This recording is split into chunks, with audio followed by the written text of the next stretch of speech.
Flat Earth Clues Part 1, The Empty Theater. This is part of a series of clues that can help you get your head around both the design of the flat Earth system we live in and who has been involved in the deception to hide it from you.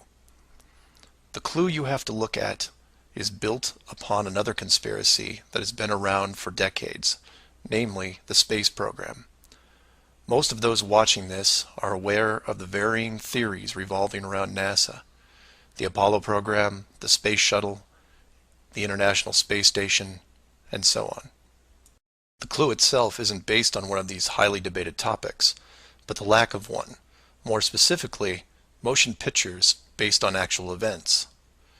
This, like others in the series, is something you can check out for yourself. Everything you need to reference this is online. To begin, think of all the movies involving space travel that you've seen in your lifetime. You'll start with the obvious: Star Wars, Star Trek, Alien, just to name a few.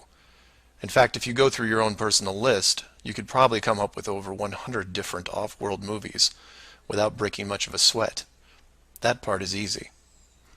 For the second group, try to come up with space movies that aren't fantasy-based. You'll get a list that has Red Planet, Gravity, Mission to Mars, 2001, things like that. These films will usually take on a not-so-distant future theme, and where we could be down the road. And it's still a pretty good-sized list. These first two groups of films are encouraged by the authority, because they reinforce the globe model through assumption. The entertainment system demands that the globe view and solar system concept is a given. Therefore, the actual worldview must also be true.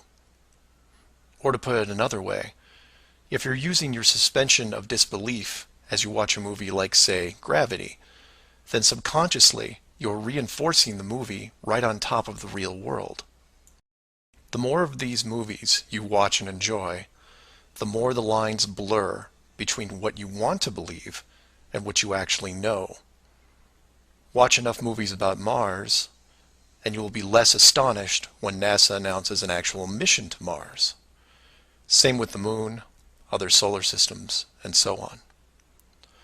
Releasing the movie 2001: A Space Odyssey in 1968, right before the actual moon missions, was no accident. It took the greatest director of all time 5 years to make, and several people who saw the theater screenings claimed that many military groups were listed in the credits, only to be removed years later. But 2001 is just a side note of this clue. For those who really want to dig into Stanley Kubrick's hidden vision, I highly recommend the documentary Room 237. A link to it is below as well. Now you are aware of the first two groups of space films. There are those that contain generous amounts of fantasy, and those who try to paint our near future. These two groups are easy to find. The third group is a challenge, and again, that's where things get interesting. The moon missions concluded in 1972, and even though it's still considered the greatest achievement by mankind, no fact-based movies were made regarding it until The Right Stuff was released in 1983. Now you might say that it had only been 11 years, and maybe it was tough to get the rights, and so on. But that's not what made the film interesting. The movie ran extremely long for 1983, coming in at 3 hours and 12 minutes. It was an exhaustive look at the astronaut selection process, the competition, and the training facility itself. But when the credits rolled 3 hours later, chronologically, they had only gotten to the low Earth orbit missions. Just for fun, Google The Right Stuff movie and see how many spacecraft you can find. It won 4 Academy Awards and did a great job at the box office, but the Apollo missions were never touched. The only other major motion picture that involved the actual moon program was Apollo 13 in 1995, a full 12 years later. Apollo 13 only covered a single moon orbit and no landing or close-up reference to the previous missions below them. And after 1995, that was it. Nothing. Hollywood is known for leaving no stone unturned, with reboots and sequels to nearly everything. Yet in almost 60 years, There has never been a single moon mission movie based on actual events. Hundreds of science fiction films reference in it. Everything from Superman to the Transformers. But literally nothing that covers the moon's surface. 6 complete moon missions involving multiple vehicles, moon buggies, playing golf, and no one wants to touch it. Now, to be fair, there was a TV miniseries in 1998 covering the subject. It was produced by Tom Hanks, who got involved after starring in Apollo 13. There has been no professional production of any kind since then. Again, just for fun, Google From Earth to the Moon TV series and see what you find. The why is easy, and the clue revealed. If Hollywood makes a movie about the moon landings, and it's indistinguishable from the real thing, then how do you know which is real? It raises some subtle questions involving stage technique and how long they've been in place. If Hollywood could fake it now, then when did they first have the ability? There is one other movie which stands out, and I mention it because I can't believe it ever got made, is Capricorn 1. The film's plot involved the faking of a Mars mission and how it could be accomplished.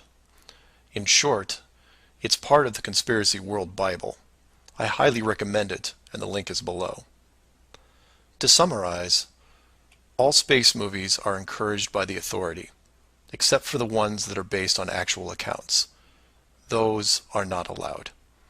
The moon program has been buried in entertainment because the moon cannot be reached.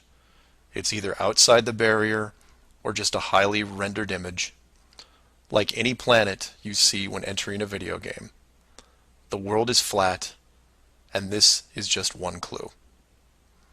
Flat Earth Clues, Part 2, The Bird Wall. This clue revolves around one of the most remarkable men you may have never heard of, Richard E. Byrd, and his relationship with Antarctica and the secretive missions he carried out there until his dying day. Some of you have followed the legend of Richard Byrd through the Hollow Earth theory. We aren't going to be covering any Hollow Earth in this video, but instead focus on the man and his involvement with the South Pole. The Reader's Digest version of Richard Byrd is as follows. Born in 1888, he became an American naval officer who specialized in feats of exploration. He was a pioneering American aviator, Medal of Honor winner, polar explorer, aircraft navigator, expedition leader in the worst environments in the world, and the youngest admiral in the history of the Navy.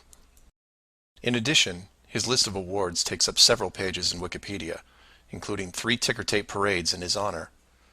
In short, he was Indiana Jones on steroids. Some people will say that Roy Chapman Andrews was the real Indiana Jones. And you might be right. But Richard Byrd beat Indy 6 days a week and twice on Sunday. I mention all his accolades to paint a picture of credibility and trust. The governments of the United States and the world trusted his judgment and leadership, and took advantage of every chance they had to put him in charge of special missions. The first large-scale mission was an expedition to Antarctica in 1928. This was noteworthy because even though he had just flown over the North Pole in 1926, all expeditions from 1928 on were focused on the South. The expedition lasted 2 years, and during it, at the age of 41, he was promoted to admiral. His second Antarctic expedition ran from 1933 to 1935, and his third from 39 to 40. While in Antarctica, he was also an advisor for other countries who had their own expeditions, including England, France, Germany, and building off previous countries' expeditions from Belgium, Japan, and Sweden. He then helped lead U.S. Navy fleet operations in World War II, was present during the Japanese surrender in 1945, but then something strange happened. He went back to Antarctica. Now, some of you aren't surprised because he'd been there since 1928, and I agree with you. It's the how that's interesting here. His fourth trip to Antarctica wasn't an expedition. It was a military operation called Operation High Jump. Commanding an entire aircraft carrier group that included 13 support ships, Admiral Byrd led 4,700 men to the South Pole, for reasons that are still shrouded to this day. Some say they were chasing the remaining Nazi fleet, even though Germany had surrendered a full year earlier.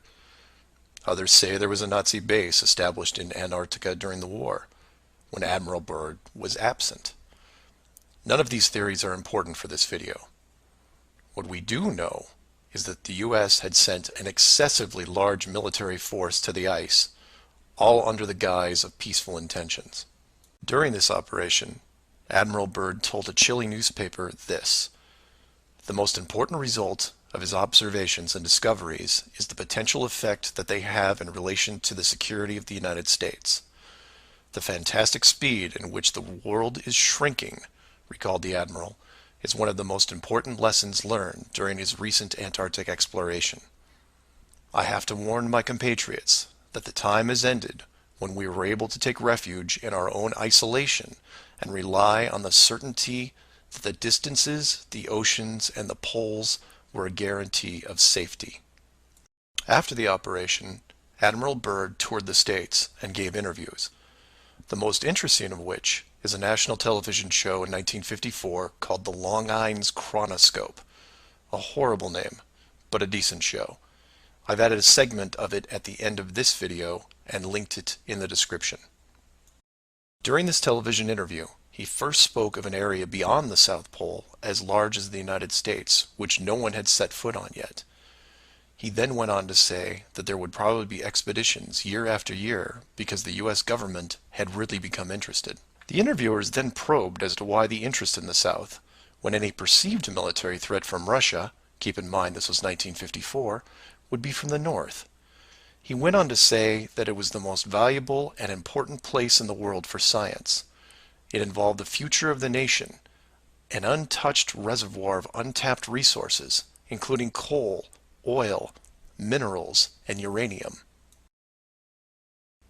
He added that at the time of the interview, there were 7 nations currently engaged in Antarctica, including Russia, Australia, Argentina, Chile, and New Zealand. During the interview, the Admiral talked about planning the next military mission to Antarctica. It was called Operation Deep Freeze and ran from 1955 to 1956. The mission was completed, and he supposedly returned home. Now this is where you come in and say, so what? And normally I'd agree with you, except for what happened next. Nothing happened next. The missions just suddenly stopped, and that was it. No other expeditions, military or otherwise, were conducted on the continent, ever. Then a treaty was put in place banning any country from doing basically anything. The end. And if you're wondering what you're missing, it's this. Admiral Byrd goes on television, says that this massive body of land, most of which sits on a plateau 2 miles high, is rich with every resource you could ever want, energy rich, pristine, with no indigenous population or plant life, and every country that has sent teams is ready to carve it up like a big turkey. Not to mention, there's an expanse of land larger than the United States they haven't even looked at yet. And out of the blue, everyone just calls the whole thing off? There are no environmentalists in 1959. This is land of diner food and 20-cent gas. I'm calling total BS on this one. The dollar value of the initial resources find would have fueled armies of greedy companies. So what happened? They found the edge, that's what. And the last thing they were going to do was let unsupervised companies near it, regardless of the money.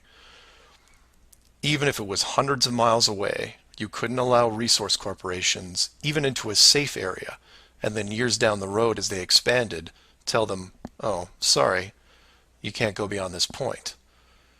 When the companies would ask why, what would you tell them? And now the interior of Antarctica is off limits, with no revisions until the year 2041. You can take tours of the outer islands, but there is a hidden line enforced by the military that you will not be able to cross, because the interior is actually the exterior edge. It's there, it's hidden, and it's protected. the Earth you live on is flat. Distinguished guest for this evening is Admiral Richard E. Byrd. The North Pole used to be a no man's land, but these are the days when, by buying a ticket on a commercial airliner, you can fly across the North Pole and drink a cocktail at the same time. You know, only 60 or more years ago, about 35 years ago, our guest tonight found out whether there was any land north of the North American continent. He made that first discovery flight, and I must say that Admiral Byrd, our guest tonight, is not only our greatest living explorer, but he's been an inspiration to countless Americans. Admiral Byrd, you've been to both the North Pole and the South Pole. Is there any unexplored land left on this Earth that might appeal to adventurous young Americans? Yes, there is. And not up around the North Pole, because it's getting crowded up there now, because they find out it's really usable, not only to live in, but militarily. But strangely enough, there's left in the world today an area as big as the United States that's never been seen by a human being. And that's beyond the pole on the other side of the South Pole from Middle America. And I think it's quite astonishing that there should be an area as big as that unexplored. That's a tremendous So challenge. there's a lot of adventure left down at the bottom of the world. Admiral, an expedition to which I believe you're the advisor is now en route. What is that expedition doing? Well, that's the icebreaker Atka, and it's a reconnaissance expedition. It's going down to the South Pole area to make certain observations and to look for some bases. They will be back in April, and they will report back, and upon the information we get from that undertaking, we will base the bigger expedition that's to follow. Is that very definitely planned, or is that... That is being planned right now. So I'm willing to say to you that there will be a number of expeditions that will follow, I think, year after year, at the bottom of the world, because the government has really become interested. Well, Admiral Byrd, I can understand, I think everybody can, the interest in the North Pole because it's so near our greatest challenger, Soviet Russia. But why this interest in the bottom of the world? Nobody living down there, is there? No, it's pretty cold. There's only one permanent resident, that's the emperor penguin. The little ones live further north. I tell you one reason they're interested. It's by far the most valuable, important place left in the world for science. That's why the scientific groups all over the nation are really interested. But more important than that, it has to do with the future of the nation, those to come after us, or even during your lifetime, because it happens to be an untouched reservoir of natural resources. And you know, as the world shrinks with an ever-increasing acceleration, far-flung places, once useless, like we thought the North Pole was, and no man's land, become very useful. The bottom of the world will be important, not only to us, but to our allies. I was going to ask you, does it have military importance? It has some, and as the world shrinks, it will continue to shrink with an ever-increasing acceleration, thus bringing these places closer. And in the future, I can see a time when it will be very, very important strategically. Well, has the development of air power increased the strategic importance of places like the very much Palma Peninsula, was it? Very much so. Even now, if anything happened and we lost the Panama Canal, we would have to control the islands just north of Antarctica, which are part of Antarctica. Then between there and Cape... Admiral, you speak of the resources of Antarctica. What are they? What are the natural resources there? Well, we've found enough of coal within 180 miles of the South Pole in a great ridge of mountains. It's not covered with snow, enough to supply the whole world for quite a while. Well, that's the coal. Now, there's evidence of many other minerals. We are pretty sure there's oil. Now, that coal shows the bottom of the world. Now, by far the coldest spot in the world. Where that coal is gets 100 below zero in the winter. Well, It was once tropical. So we think there's oil there, and there's evidence probably uranium there. Is it any secret? Is there uranium there? That would be the only thing that would be practical to actually go after, I suppose. Everything else would be economically unfeasible, wouldn't it? Well, as we recklessly expend our resources, the time will come when we'll have to go after that stuff down there. Well, you know, I avoided what you said about uranium. I'm not sure about that. I don't want to have the world fighting over the Antarctic. And Robert, is there a competition among other nations to try to get information about Antarctica and possibly to secure some of these resources? Well, yes. There are now 7 nations very much interested. Russia is interested tremendously. That I'm sure of. Australia has an expedition down there. The Argentine, the Chile, New Zealand, Britain, and so on. Now, you can understand those people down there being interested because they live down there, the New Zealanders, the Argentinians, the Chileans, and Australians. And so we don't do much about claiming anything. Admiral, you make this sound a little crowded. Are there that many expeditions now there or en route there? Well, you know, as I said, it's the most peaceful place in the world, but I don't think it will be for long because of this intense interest on the part of other nations and this nation. Flat Earth Clues, Part 3, The Map Makers. For those of you outside the United States, USGS stands for United States Geological Survey, a scientific branch of the U.S. government. Formed in 1879, and with the help of the ever-expanding American Empire, they quickly became the premier map makers of the known world. Currently, they have around 9,000 employees and an annual budget of over $1 billion a year. They also have extensive science departments covering biology, geography, geology, hydrology, and many programs tied to them. Their motto since the 1990s has been Science for a Changing World, and I'm going to show you how true that really is. What does this large, really boring government group have to do with the flat Earth?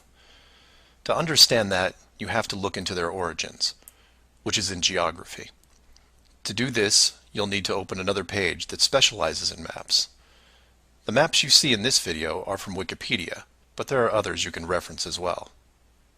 The wiki list of map projections isn't much to look at as a whole, although there are a number of interesting takes on the world view. Not only do they have just about every perspective when it comes to the land we live on, but some detailed information on where the map originated, including name type, the origin or creator, and the year the map perspective was proposed. Now, some of these will be very familiar, especially the ones that you would see on your classroom wall.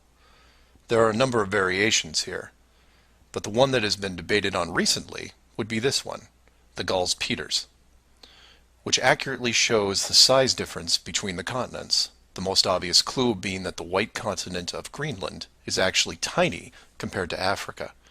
But I digress. If you keep going down through all the different shapes, you'll get into circular maps, but only one of these is a top-down perspective that shows the continents in the center surrounded by an unbroken ring of ice.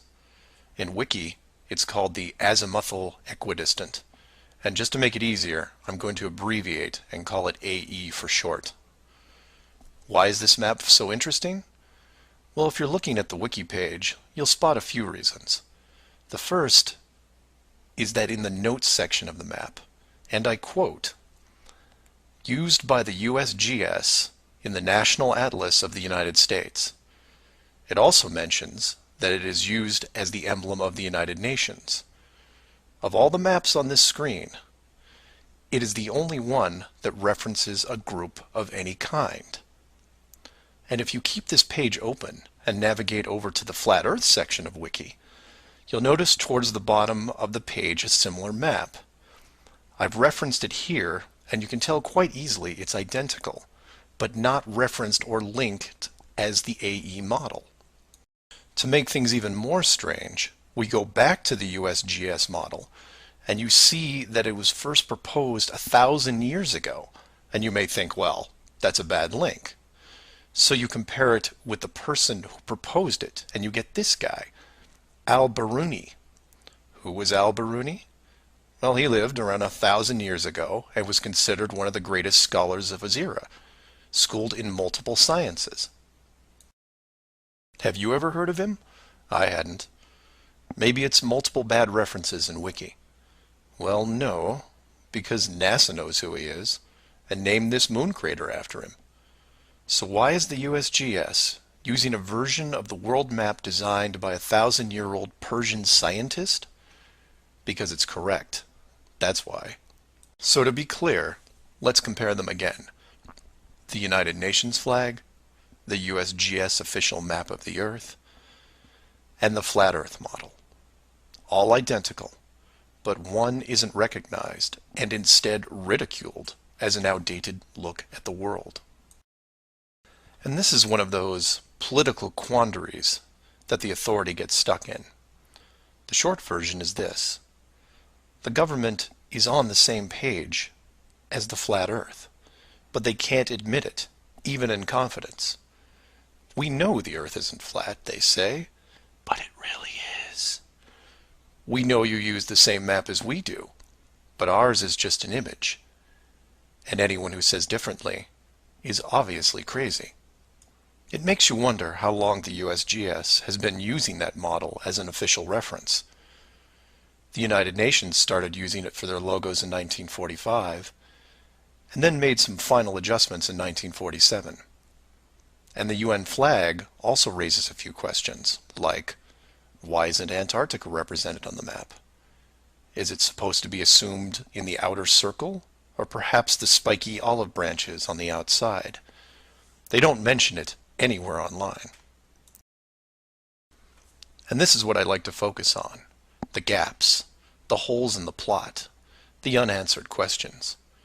The USGS using the same map as the flat Earth, but not saying why, not recognizing it, or that you can't link the very same image from the Flat Earth Wiki back to the actual AE definition of the projection.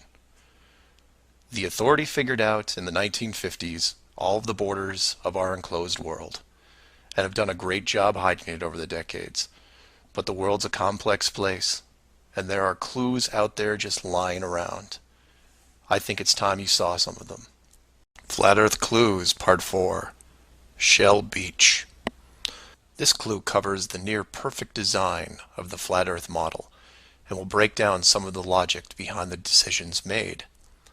It sounds like a big task, and it is. But to start, let's look at something small, like this little guy. Take an ordinary mouse and put it into a glass cage. It doesn't have to be a mouse. It could be a snake, a lizard, an insect. It makes little difference for this exercise. People identify with mice because they're used to seeing them in lab experiments. Mice also don't have any sinister connotations. They're seen as relatively innocent and benign, the perfect test subject, as it were. I have yet to meet anyone who has a bias against the lab mouse. So the mouse goes into the box for the first time, and the reaction is always the same. It explores its surroundings, and more importantly, tests the barrier around it, probing for exits or potential exits. The mouse inspects every inch of its new glass home, and at some point settles into the acceptance that the walls are indeed solid, and that it may be there for a while. Every so often, it will repeat the process, again checking the boundaries of the cage, just in case something has changed. What it doesn't do is act like it would in the wild, because it realizes that it's in a form of captivity. The glass box doesn't even remotely resemble its natural environment. You could put this box in the middle of a forest and the mouse may feel slightly better about its situation, but it still knows that it's been trapped against its will, and will settle into a non-native lifestyle. You could take all the other small animals that could be substituted for a mouse, the snake, the lizard, the insect. It makes no difference. The result will invariably be the same. Repeated probing for escape routes, then acceptance. Take the same animal and now put it into the middle of a 100-mile square wildlife preserve, surrounded on all sides by a similar type of glass enclosure. The creature doesn't even bother to rush the size of the preserve and start testing the boundaries, mostly because it's out of visual range. It could be days or even weeks before it even encounters a single fence. The animal's routine is spent doing what it normally would do. It eats, it sleeps, it breeds. It does everything that it would naturally do in the wild. If one day the animal approaches the fence, there might be some curiosity, but any anxiety is quickly resolved by just turning around and heading back into the vast expanse from which it came. The fence does not pose a potential problem for the animals in the preserve because it is so small compared to the expanse they live in, and dwelling on it doesn't hold any interest. We're assuming here that the fence is high enough to discourage flying creatures as well, deep enough to stop burrowing classes, and if you want, reaches the floor of any nearby bodies of water, stopping any clever aquatic types. The point here is that all creatures great and small inside a giant wildlife preserve, when encountering the fence, wouldn't care. They would all, in their own way, just shrug and move on with their lives. However, if you take a human, male or female, regardless of education or nurturing, and put them in the exact same wildlife sanctuary, the response would be quite different. When the human approaches the glass fence, they don't see it as a minor distraction. They pause, they wonder, and more importantly, they ask questions, either internally or amongst others. Why is the fence here? How far does it reach? Can I dig underneath, or climb over, or go around it? These questions continue in a way you might imagine, but eventually a bigger question jumps to the top of the list. Who built the fence? It is that which changes not only the type of questions being asked, but how the human being, or beings, look at their world. The giant wildlife preserve suddenly gets smaller. Each new fence border discovered starts to artificially constrict their expanse, even though the dimensions haven't changed. Before long, the preserve, their home, loses some of its relevance. The fence is a reminder of the unknown. It provokes fear and endless speculation within the human. Given enough time, the importance of the preserve continues to be reduced, especially in relation to the fence. And the reason why it's so engrossing for the human is simple. It's there. It's real. They can see it, and maybe even touch it. Adding more humans to the equation increases the disparity of this situation by orders of magnitude. Have you seen the fence? Do you know how long it's been here? Have you ever known anyone that's been outside it? It's older than us. Who is responsible for the fence? What can we do to appease the group that created it? You can see what this might lead to. A long-lasting group hysteria would entrench itself within the population, grab hold and never let go. The fence is bigger, older, and wiser than they are. It humbles them, it angers them, and it is forever. It is their proof of a higher power. Maybe not God, but certainly God-like. No civilization, regardless of technology, discipline, or age, would be able to cope with the existence of it. For the human psyche, there are just too many questions that go unanswered. Life would never be able to progress normally. To summarize, a garden variety wildlife preserve would work for 99.99% of all the world's life forms. For human beings, however, you would need to make some modifications, or really just one big one. So let's take a look at a few examples of how this could be accomplished, and from there expand it. The first failed example can be seen in the 1998 movie Dark City. This is a good starting point to get you in the right mindset. The premise here is that an advanced race creates a small flat earth area, complete with a traditional dome.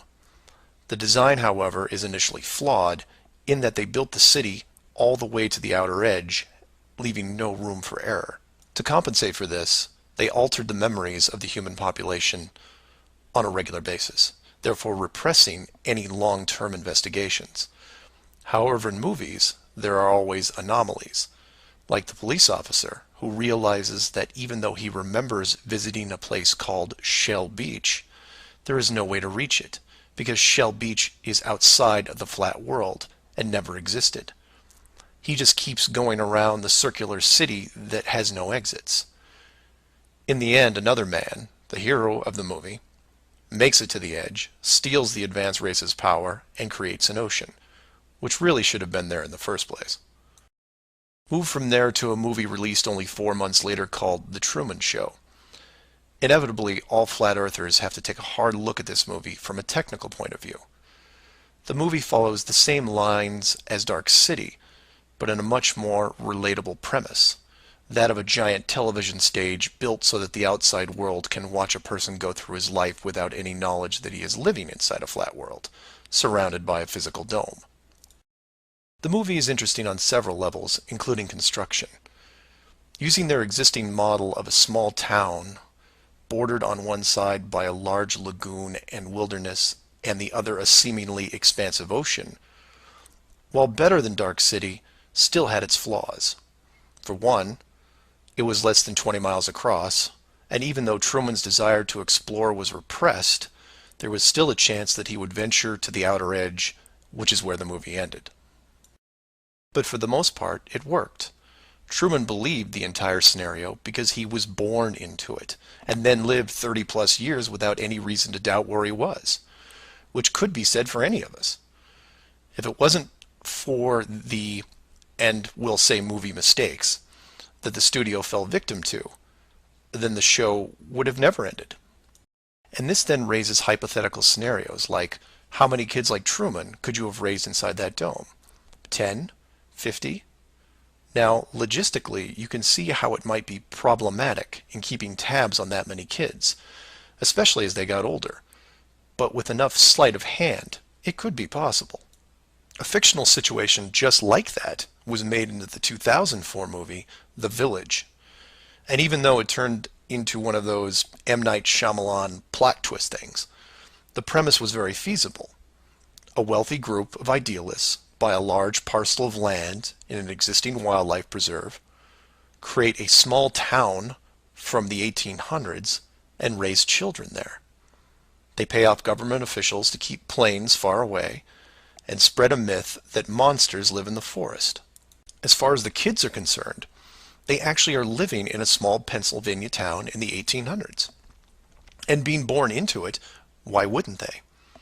If the story continued, eventually the elders that founded the town would all pass away, leaving the children to pass on the legacy, free from any burden of guilt that their world was not what it appeared to be. And keep in mind, this was done with very little land manipulation and no dome. This then circles back to how many actors the fictional Truman Show really needed to hire. Other than the leads who did product placement, the rest of the town could actually just live their lives like anyone else. Use phone lines to call outside, go to restaurants, watch television at home, and so on. But again, I digress. Assuming the technology was possible, how many people like Truman could you keep in a dome the size of, say, a state that was hundreds of miles across? Probably thousands. If you kept expanding the size of the dome to a few thousand miles, well, then you're talking millions. But when it gets that big, something interesting happens. You don't need the actors anymore. Start it up like The Village, and within just a few generations, everyone is oblivious. And you can leave them to their own devices. Starting to sound familiar? In fact, the larger you make the enclosed world, the less micromanaging needs to be done. It gets easier as it scales up. This brings us back to the missing modification you need for the human race. To keep the storylines consistent and remove all the hocus pocus of monsters in the woods or that you can't get to Shell Beach, you place in gradual negative reinforcement, one that creates an illusion of choice. Say, for example, that Truman went out in the sailboat the same as before, but this time the dome was twice the size and the simulated ocean far larger. How far would he travel before getting hungry, thirsty, or tired? The movie ending is then in doubt. And if you compare this scenario where you are now, then you start to see it. Look at the flat Earth map again. Continents grouped in the center, surrounded in all directions by hundreds of miles of salt water. Think about how much further ancient ships would have traveled if you could drink what you were sailing on. As you move closer to the edge, the temperature starts taking a nosedive. Then you start seeing icebergs. If that doesn't stop you, then you run into what we call Antarctica, which is a steep climb 2 miles up with no plant life or indigenous livestock animals. And if you had the wherewithal to make it that far, you would still have hundreds of miles of endless ice and snow. It's easy to see why so few people have gone the distance. Compare this to the upper ceiling, which is much easier to maintain. You simply decrease the oxygen rates so that every 1,000 feet up it gets more difficult to breathe. This slows down exploration over mountain ranges and discourages limited control flight, such as balloons. Also keep in mind that the dome itself doesn't have to be that high in relation to the outer ring. With commercial aircraft capping out at 10 miles and rockets less than 400, the dome would actually look more like a stadium roof, depending on how you wanted to display things like the sun, moon, and stars. An enclosed world with these type of safeguards would be able to sustain an unknowing population for, say, what, 4,500 years? Then you could artificially introduce a globe model into the scientific community before the civilization technology reaches a point that could lead to discovery. And 500 years later, here we are. A civilization inside an amazing structure, doing what we would naturally do, while the authority stands by the gate and fears the consequences if we ever found out for ourselves. Flat Earth Clues, Part 5, The Status Quo. This clue covers the inevitable and sometimes frustrating question of why the authority would go to all the trouble of hiding the flat Earth. My hope here is to show you different angles and a progression of events, all of which lead to a very changed world, both physically and mentally. To open, we have to go way back to when the world was a much more simple place. You had your 5 major religions, including Buddhism, Hinduism, Judaism, Islam, and Christianity. Each of these groups had their own version of what is known in Genesis as the firmament, or the flat circular world enclosed by a solid dome-like barrier from where the creator, or creators, looked on. I'm not going to explore all the subtle differences between the groups. Suffice it to say that it's interesting that despite their differences that led to acts of horrible violence between them, there was no real Earth model debate. So around 500 years ago, the science community, led by Copernicus, who probably had a little help, introduced what we now know as the heliocentric, or globe model of the world, which in turn changed the solar system, galaxy, and so on. The religions, seeing that this globe model was gaining popularity, feared a loss in the fan base, so they all adapted their religion to include the globe model. From their point of view, it was a small change from a circular to a globe world, and really, in a few generations, who would remember anyway? So the churches, mosques, temples wrapped up their flat earth model in a metaphoric soft cloth and put it in the drawer with the good silver for safekeeping. Remember this, because we'll come back to it later. And hundreds of years went by, with science promoting all the aspects of the globe, and the religions promoting their beliefs upon this globe. The world kept spinning, so to speak, and everyone was happy.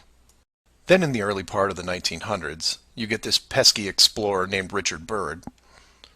He has family money, all the right connections, and secures basically unlimited funding and the government green light to probe every piece of unseen territory there is. It was inevitable, I guess. A young man who has an unquenchable desire to see all that there is to see, and then granting him the tools needed to accomplish this goal. He pulls a Truman and gets lucky, crossing the vast salt ocean, avoiding the icebergs, arriving at the frozen coastline, and he keeps going. He was never going to stop. One day, after crossing hundreds of miles of high-altitude ice and snow, Admiral Byrd sees it, a barrier. And to him, it's just a barrier, not the barrier. He is but a tiny speck in front of it. It stretches out on both sides as far as he can see, and straight up so far that he can't discover the beginning of the arc. The great explorer now has a new challenge, finding the shape of this thing. It's much like a blind man describing the elephant. Until you feel out the whole thing, what do you really know? If you look at the AE, or Flat Earth Overhead Map, you see the problem. To even determine the scope of the outer wall, you have to circle it. It would have taken months, if not years.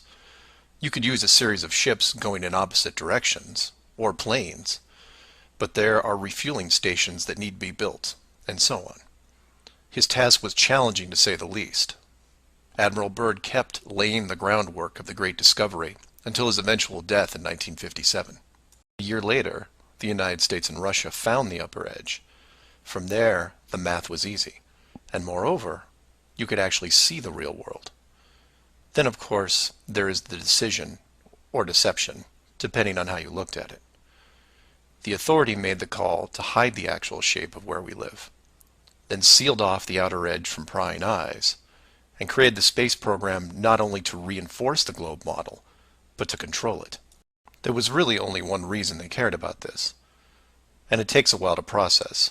So let's look at the immediate effects of actual disclosure and work our way up to the authorities' biggest fear. For this exercise, we'll look at releasing the news today, instead of, say, 1958. While 1958 would have been easier, it's much more relevant and entertaining to explain it in modern terms.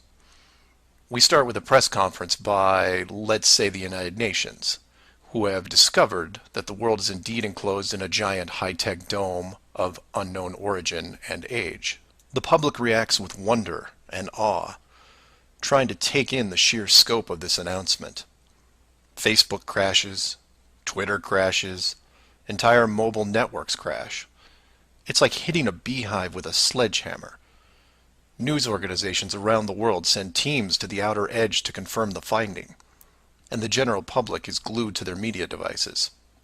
That's the good news, the excitement, the revelation, the positive shock.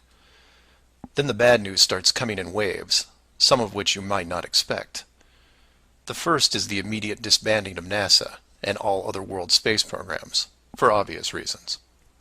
Most governments will secretly pardon these groups and keep them immune from class action lawsuits, the lawsuits themselves coming from NASA investment groups, claiming fraud. Regardless, everyone at NASA, despite their good intentions, is out of a job overnight. And this is where you would say, good, they deserve it. About time they stopped lying to everyone. Oh, but it doesn't stop there, because every contractor and subcontractor that are exclusively tied to NASA, they have to shut down as well. Fine, a few thousand jobs lost, no big deal. And the ripples continue to spread, some bigger than others. Observatories all over the world close their doors, and the reasoning is this. If you've been looking at the ceiling for decades and couldn't tell it was a ceiling, then what good are you? Every university in the world that has an astronomy or astrophysics program, well, they don't anymore. Stephen Hawking, his book writing days are over. Carl Sagan, no more nova in syndication, I guarantee it. Those professors are going to have to retool their skills and be prepared to answer one giant question. How did you not see it? Weren't there clues? People start finger pointing, and it will continue for years. And still my fellow flat earthers will say, well, hell, that doesn't sound too bad. So some nerds around the world lose their jobs. So what? You don't get off that easy, is what. The finger pointing at the now defunct NASA will then turn to finger pointing at the government, who directed the whole thing. This is where we run into some dangerous ground, involving things like the Ark of the Covenant, the Holy Grail, and the Ring of Power. And you say, you lost me. I was with you until you started bringing up religious artifacts from movies. And you're supposed to be lost. Of the 5 major religions we mentioned earlier, those being Buddhism, Hinduism, Judaism, Islam, and Christianity, none have been able to produce a supernatural object over the last 5,000 years. And trust me, it would be beneficial to do so. The Ark of the Covenant would benefit Judaism, the Holy Grail Christianity, and the Ring of Power, Well, that benefits someone else. Maybe I'll leave alone for now. The point is that all religions are actively seeking their leverage against science. You've heard of the division between church and state. Well, here it is. Advantage church. The barrier becomes a giant religious symbol, and since it is backed by the Big Five, it also becomes universal. The Big Five then go into their drawer with the good silver and pull out this belief that was forgotten but not lost, and say, we knew it all along, and science lied to us. Temporarily, all religions unite against science, who has been only moderately weakened by the removal of their astronomy and astrophysics divisions. But the public won't care, because they will listen to the group shouting the loudest, and no one yells louder than the church. They will scream with righteous fury that the dome was built by our God, your God, and the people will turn to science and hear nothing but crickets. And that's where the world changes, because in times of great stress, the public will want words, and while religion has no shortage of them, science simply is incapable of taking leaps of faith. I'll take a glass half full approach and say that anyone listening to this is probably an intelligent, rational person, one who can make informed decisions outside of the conventional doctrine. But for every one of you, there are hundreds, if not thousands, of mouth-breathing troglodytes who will not walk but run to the respective house of religion and say, you were right about this. What else can you teach me? This is what fills the current authority with pause. The unknown response to that question. Will religion take the high road and work with what remains of science to discover the truth? It's possible, I suppose. It's also possible that religion will combine this technologically advanced society with a revitalized and aggressive doctrine that then transforms daily life into something that makes the book 1984 seem like a Saturday morning cartoon show.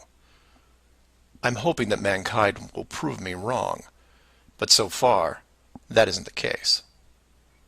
Flat Earth Clues Part 6. Depth Perception. This clue looks into the inevitable design question below the surface, or more specifically, how thick the flat Earth design would need to be. To start, let's quickly recap the design features so far. A basic dome structure made up of advanced high-density material, thousands of miles wide, and at least 100 miles in height. The ceiling of said structure being projected upon by an ultra-high-definition system using super LED technology and a combination of 2D and 3D imaging to simulate all celestial bodies, including sun, moon, stars, and so on. This ceiling is then protected by a scaling decrease in temperature and oxygen levels to the point where human life isn't naturally sustainable above 4 miles. The lower surface of the dome structure consists of an organic layout of continents, grouped at the center, ensuring that no land bridge exists to the outer ring. This is then surrounded by hundreds of miles of salt water in order to limit sea travel. The salt oceans are then adjusted with a scaling decrease in temperature as the outer area is approached, to the point where salt water freezes, forming icebergs, further reducing sea travel. The outer ring is then elevated to a height of 10,000 feet, reducing oxygen levels, and a buffer zone of 300 miles is created. This zone is devoid of all life forms that could be used as food, further discouraging land travel. That all sounds pretty good, but we left out one thing: depth. Keeping human beings away from the ceiling is easy, because it requires higher technology. Protecting the outer ring is a little more difficult, but can be accomplished with layers of negative reinforcement. Protecting the actual common ground is a different challenge, because digging is basic. Everyone knows how to use a shovel, and most construction requires a generous amount of digging. In addition, natural resources such as coal, oil, minerals are harvested through large-scale digging operations. So it's safe to say that any human population is going to be digging a lot of holes, because it's easy and it's necessary to continue their way of life. That being said, how thick would you need to make the flat Earth model so that people didn't accidentally dig their way through? You could use the same method as the outside barrier and create a series of undesirable layers, ending in a solid barrier. But the ever-expanding increases in general population would create an unnecessary risk. If the bottom of the flat Earth was composed of, say, an unbreakable material, this would pique the digger's curiosity, and if repeated all over the world, would raise suspicions of design. While a solid barrier works at the end of a frozen wasteland where no one is venturing, or allowed, it doesn't do much if it's found in a mining quarry or someone's backyard. For that, you need something that hasn't been used up to this point, a scaling increase in temperature, all the way to an ignition flashpoint and then beyond. Now you will jump in and say, well, of course, we all know that there is molten rock below the surface. We see it in volcanoes and, well, volcanoes. Yes, you do. And we've all seen the cross-section diagram of the globe Earth, which shows ever brighter bands of molten structure and so on, which is why I included the wiki link in the description that covers the official view of the Earth's structure.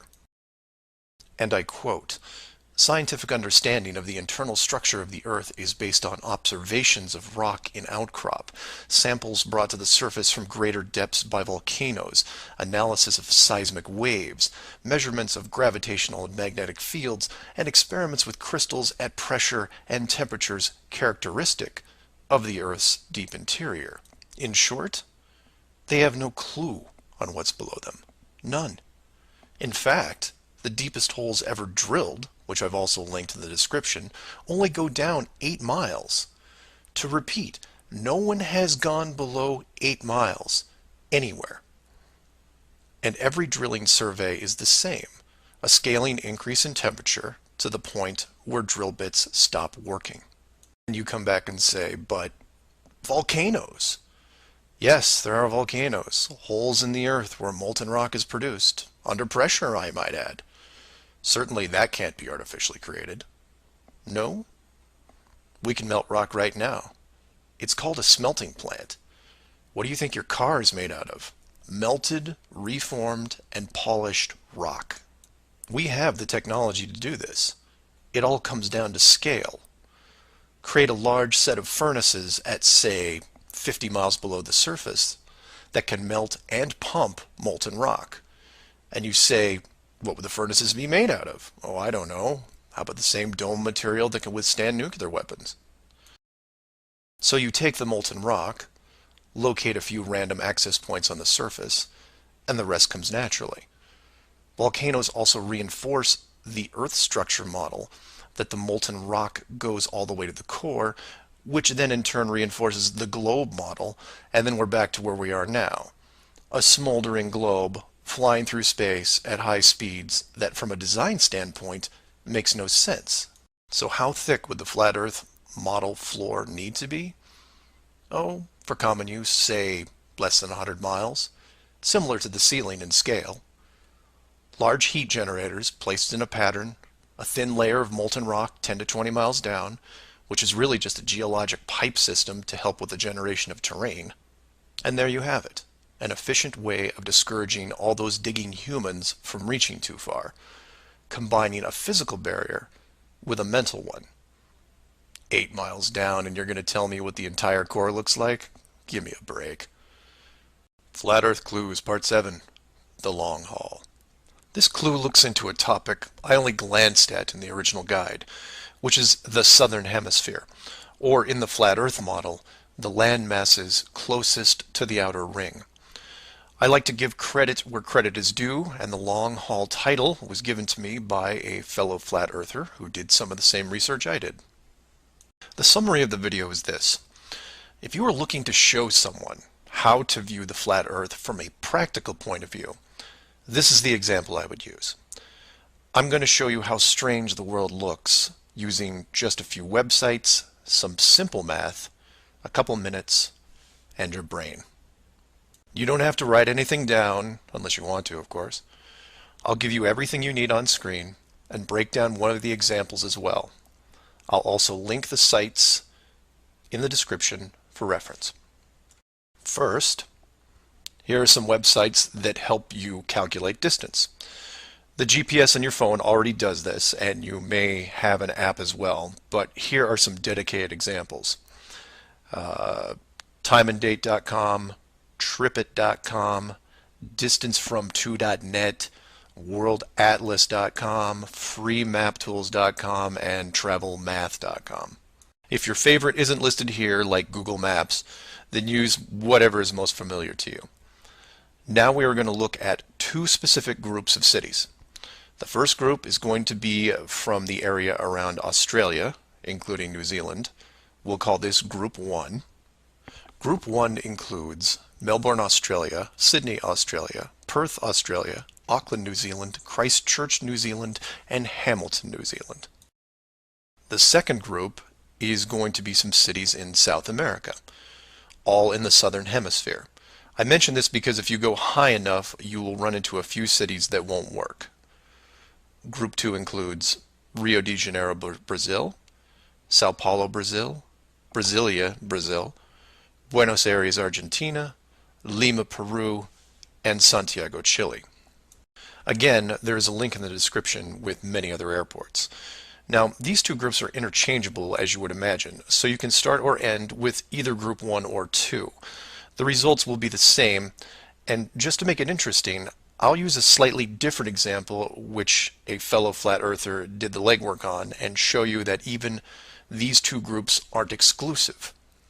So you take anything from Group 1 and anything from Group 2 and you get some distances ranging from 6,000 to 8,000 miles roughly. That's all I want you to do here is get that part in your head, noticing that the route is bent because they have to account for the curvature of the Earth. All these directions are what you would expect, a straight shot over the South Pacific Ocean. Now, just to prove it's not an exclusive route, instead of starting in, say, Rio and landing in Auckland, I'll start what should be the opposite side in Cape Town, South Africa, which is roughly the same distance on a globe Earth coming in at 7,300 miles.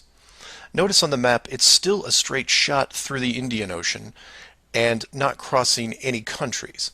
An easy route. I try to book my flight. For this example, we use TravelMath, but you can use whatever is easiest in your country, like Priceline, Expedia, Travelocity. It will make no difference because they're all tied to the same system. And this is when everything goes wrong. So the first leg, the airlines don't send me due east, but instead shoot me 4,700 miles almost due north to Dubai. Okay, maybe we're just picking up people. It seems a bit excessive, but I'll go with it. I'm probably comfortable in my seat drinking vodka tonics anyway. And from Dubai, it should be a straight shot home to Auckland, right? No. Now they send me southeast to Melbourne, a mere 7,300 miles. And then finally a third leg from Melbourne to Auckland coming in at around 1,600 miles. I'm rounding up or down to make the math easier. Regardless, the total miles for this flight is almost double what should be expected, coming in at 13,600 miles. In addition, the trip took me 37 hours. How long should it have taken? Well, in a 777, about 12. Now this is where you come in and say, well, it's probably an isolated incident, or some strange connection thing. You know how the airlines are. Oh no, my friends. We can do this all day. This roulette table is rigged, and there is no way to get a fair game. The first part of the clue is the utter lack of non-stop flights from anywhere in this hemisphere, which is why I gave you multiple cities in each group. And here's the plot hole for you. Flying from international cities like Sydney, Rio, Santiago, or anywhere else close by, you can't get a single non-stop flight, no matter how much money you pay. I tried to do this for an entire night, and it was like playing an online casino game, one that I was losing most of the time. The connections kept coming in like spam windows. Start in Christchurch, go to Auckland. Start in Auckland, go to Sydney. Start in Sydney, go to Dubai or Los Angeles or somewhere else that makes no sense. Some of these connections took the trip over 50 hours to complete. Go ahead, try it yourself. You may find one nonstop. But even then, the The strangeness doesn't end there, because the speed is wrong. For reference, I included an optimum cruising speed guide from a commercial pilots forum that lists all the international aircraft used in these routes. A 777, the current state-of-the-art flagship plane, designed for maximum fuel efficiency, has a cruising speed of 640 miles an hour. 7,400 miles comes in at around 12 hours. Try to find this route. It doesn't exist. It can't. The closest I came was a one-connection flight with a 3-hour layover. The total flight time was 20 hours. 20 take away 3 is 17, not 12. And this might work if the plane was doing, say, 430 miles an hour, but it's not. In fact, the slowest cruising speed I found was an older Airbus just around 593. But this is all just numbers, right? It is until you pull up the flat Earth map and look at the farthest 2 points, which just coincidentally are anywhere in Australia and most of South America. Or my example of Lower Africa, which you can see isn't west at all. It's a shell game, and a very good one at that. Keep people guessing with multiple connections and layovers, jumping from city to city. People just sit in their seats, trying to sleep through it. And then it hits you. Well, the pilots would know, right? They fly all day, every day. Certainly, they would have figured it out by now. Some of them would get suspicious, sure. Any decent navigator will be able to work out the speed, fuel consumption, and odd connections.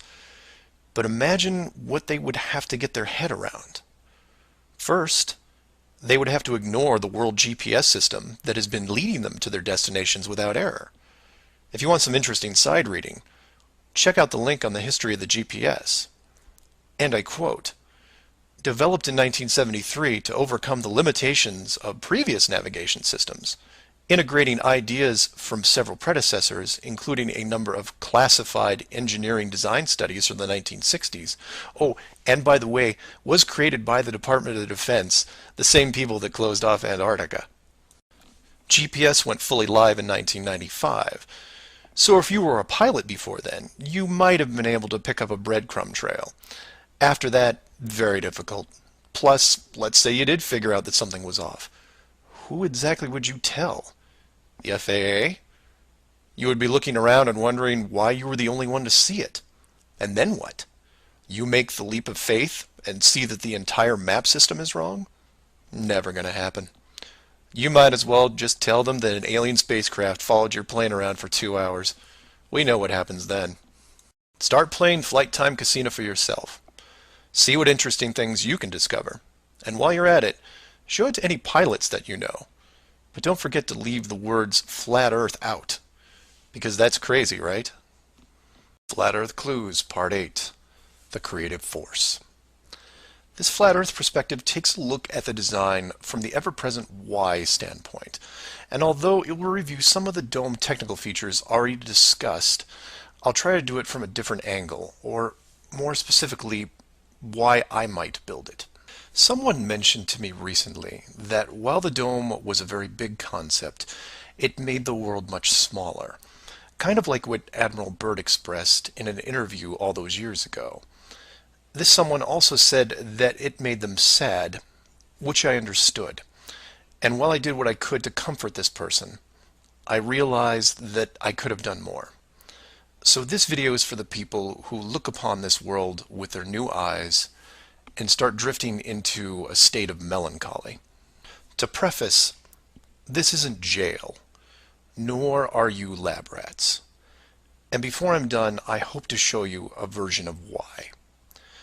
To start, let's look at an old story, one that you may have heard involving another enclosed world, kind of like yours. I say kind of like yours because the finished design that you are sitting in right now took several revisions in just about every aspect, much like any project.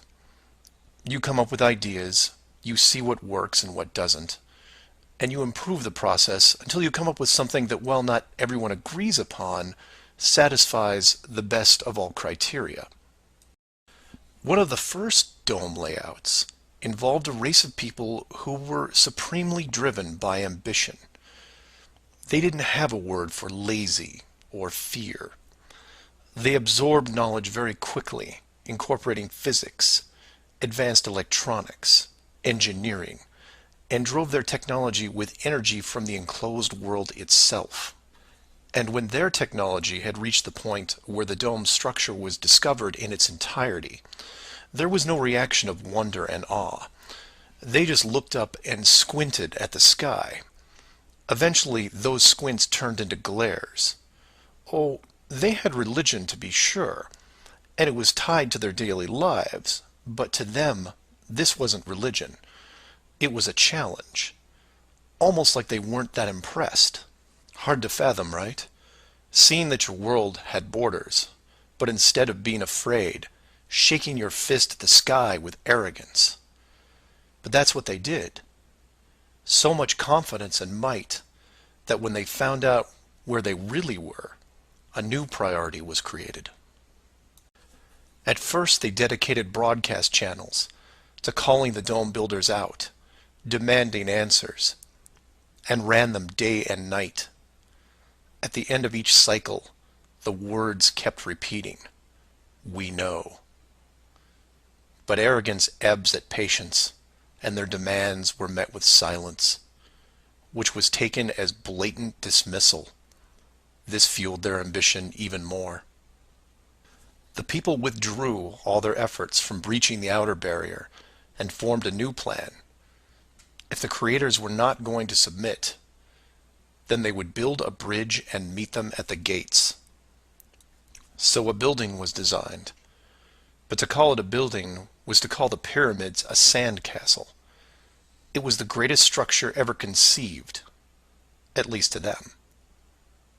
It was to be over 30 miles wide and hundreds of miles high, enough to reach the dome ceiling itself, where they would meet the builders face to face. They abandoned nature completely and pushed aside ecologic systems to accomplish their goal. They cannibalized entire mountain ranges, which they used to admire and love, to acquire the raw material for the awesome structure. The work crews built with flawless precision, and it was obvious that it was going to succeed.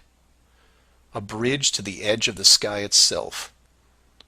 The work would only pause long enough for the mighty armies below to look up and yell, "We come for you," so loudly that on a clear day you could actually feel the dome shake. And the creators, faced with their first great challenge, decided to start again. And the people were changed, their language fragmented so that the builders couldn't continue. The tower was dismantled, their technology removed and forgotten, and the people scattered. A new group was introduced to the dome, divided in every way imaginable, so that unity was next to impossible, and everything slowed down. Languages evolved and devolved into other dialects, and the languages produced text, which produced different forms of culture, and some amazing things began to happen, the most important of which was the arts. The dome builders saw the artistic pool develop into several distinct forms. Everything drawn in any medium on a flat surface. Everything molded that took on a three-dimensional shape. Everything that produced music. All things that make up the human form and motion. And all the written works. Pictures, sculptures, music, dance, literature, the arts. Driven by passion, it is the very essence of what is good in humanity. Once this was recognized, all dome methods put in place were to cultivate and enhance this process.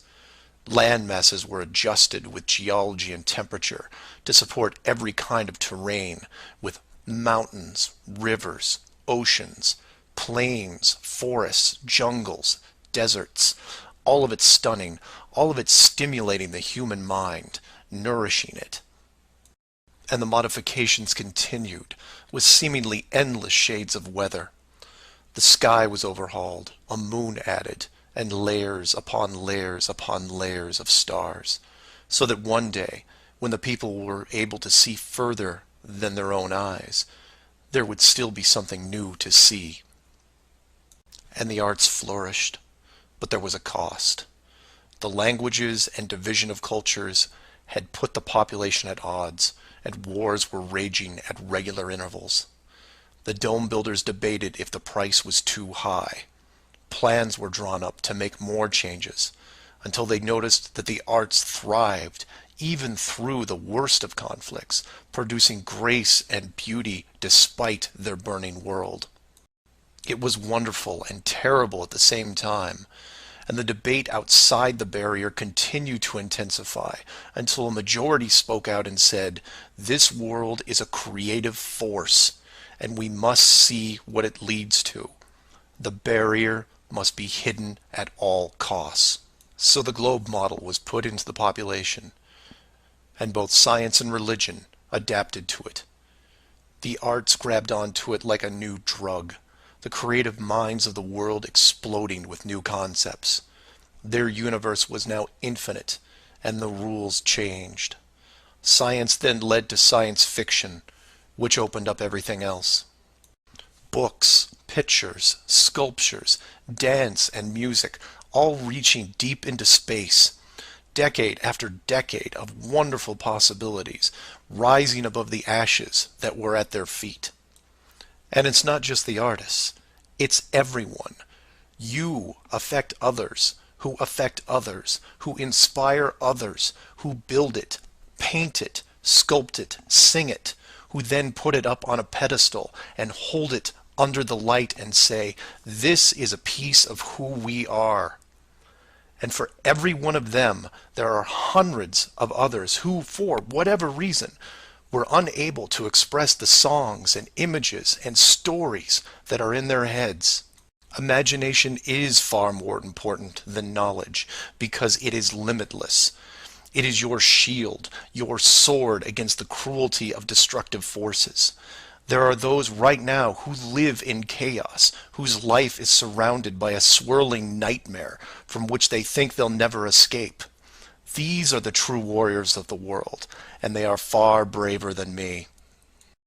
I am humbled by those who suffer the most. Know that mountains were built for you. Oceans were built for you. All of this was built for you, your struggles, and your trials by fire.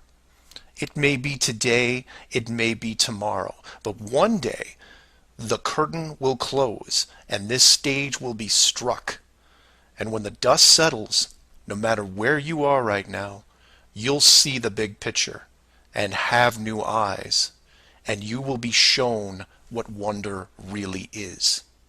And as you leave this most magnificent of theaters, heading towards the next, my hope is that you'll pause, look back at the stage and say, "I was actually in it, you know, right there in the thick of things, and it was a sight to see." Because it really is a hell of a ride. Imagine what the next one will be like. Flat Earth Clues Part 9, The Magic Show. This flat Earth perspective initially started out as a problem-solving exercise that was going to be built into Clue 7, otherwise known as the Long Haul. But after some research and a little patience, it has evolved into something that warranted its own section, and is a perfect example of good things come to those who wait. So emails and phone calls have been coming in, almost all of them positive. Several people from around the world commented on the southern plane routes.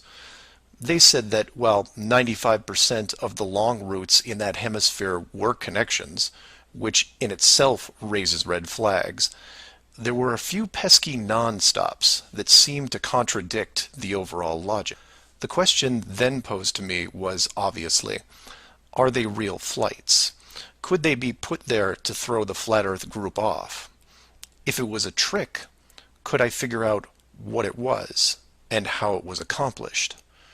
I accepted the challenge and started my impression of Morgan Freeman as he went up against the Four Horsemen magician crew. Now, admittedly, I was skeptical to start, because the flights went against the third rule, that being the Flat Earth has no shortcuts. Only a globe has shortcuts. As in magic, I had to assume the rule was not being broken, but only hidden, or having the illusion of being broken. But first, I had to see the trick itself. I had to see the planes in question and see them make the route. Anyone can list a flight, but does it actually go from point A to point B? With the help of several other people, this was then put to the test. While just about everyone with a cell phone knows about GPS and how it can track things, many people don't know that even though it's a system built by the military, there is a very public aspect to it. So while your phone is tracked at all times, so are other things, most notably all air traffic. Now, if you're military, you could view military planes. If you work at a cargo carrier like UPS or FedEx, you can view transport planes. The general public is mostly limited to commercial air traffic. This can be viewed in several places, and the one I chose was planefinder.net. You can use others like FlightAware, Flight Radar 24, Flight Tracker. It makes no difference because they are all tied into the same exact GPS system. All these sites do basically the same thing. Track every commercial plane in the world from start to end in real time. So I spend day after day looking at the Plane Finder global map, which you see here. At any given time, it's tracking between 3,000 to 7,000 flights that are en route anywhere in the world. You'll notice two different colors for planes, red and yellow.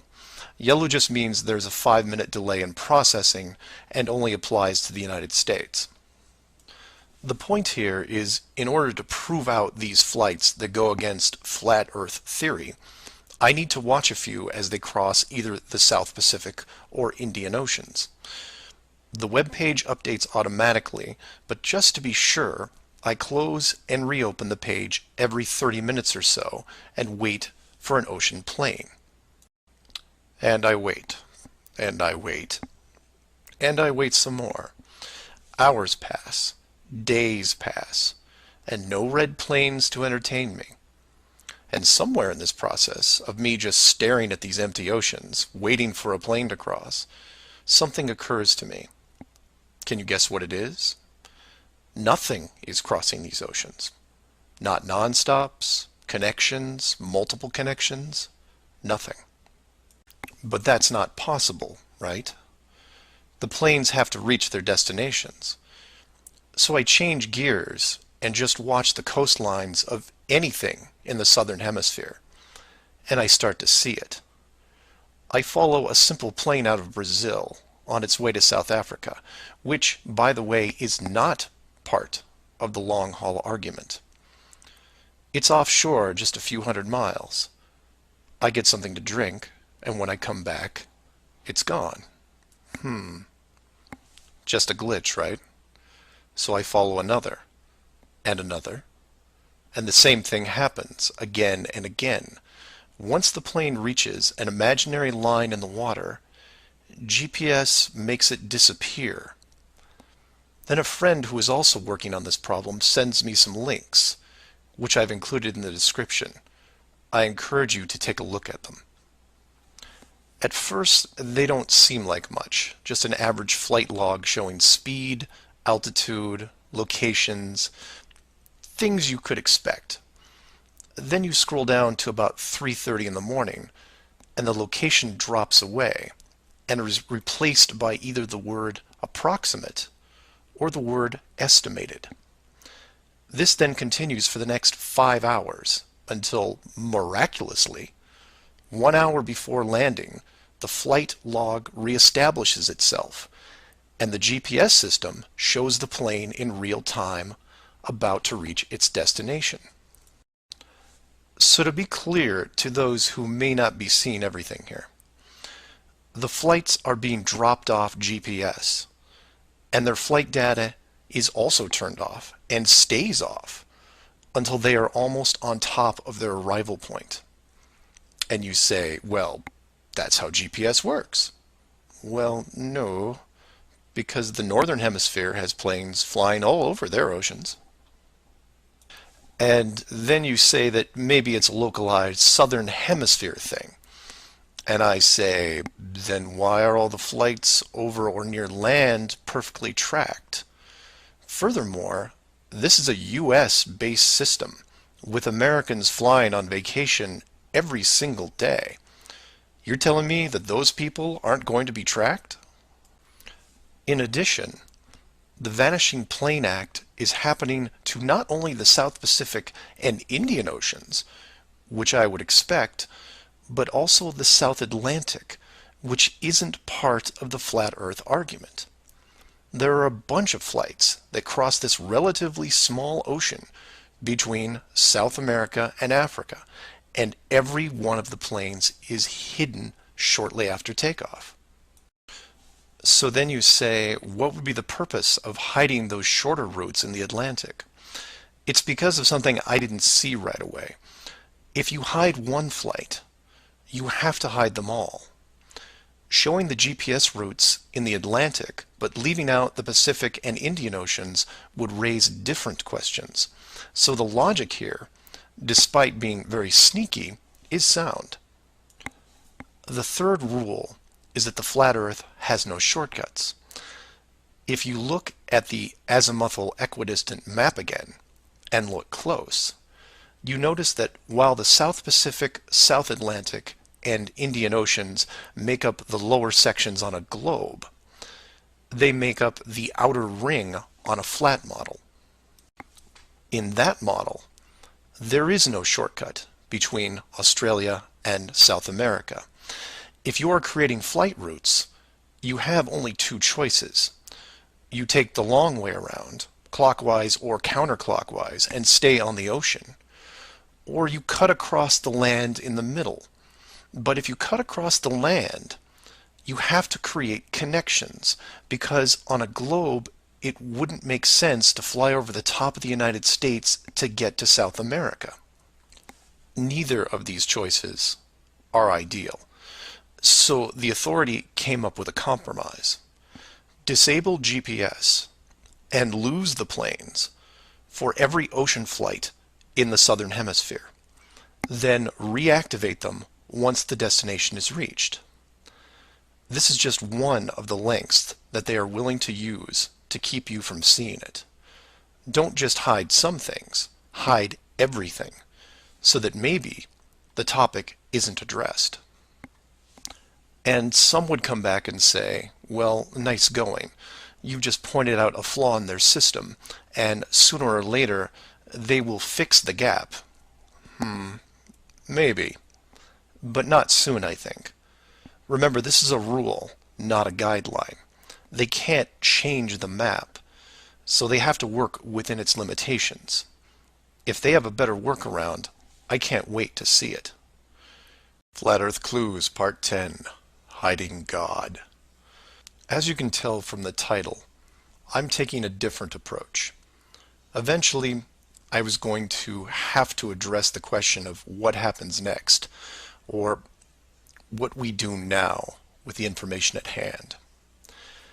If you've made it through the guide and the first 9 clues, then at this point you're either buying into the flat model or on the fence. If this is the first one you went to because of the title, I recommend you go back, because we're not going to do much in the way of reviewing. But if you're still with me, then you would agree that 1, the world you've been taught has been kept from you, and 2, one way or another, you would like to prove this out. So how is this possible? The authority in question who created what you call the globe is guarding all the gates. They protect the sky, the outer edge, and most importantly, the education system that shows us at an early age what they want us to see. Nobody listening to this has their own spaceship or advanced rocket program. Nobody actually owns a long-distance icebreaker. And while some of you may have a private plane, I wouldn't recommend testing a military barrier that technically doesn't exist. But then again, you have to remember that this is not the story of David and Goliath. The hidden world was never going to be sustainable forever. As a civilization evolves, the tools the authority uses as a method of control become more vulnerable. I've learned many things about systems over the years, and one thing that I find most interesting is as layers of strength increase, the higher the chance that they can be used to your advantage. But maybe I'm talking in riddles. I should be boiling it down to what can be done by showing you what's being hidden, what's important, and how it can be spread to others without looking like a crazy person.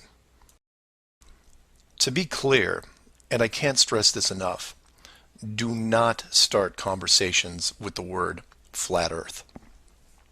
Think of it like Fight Club. The first rule of Flat Club is that you do not talk about Flat Club. Before you started waking up and watching all these things, you were like me. You laughed and mocked everything that was flat earth.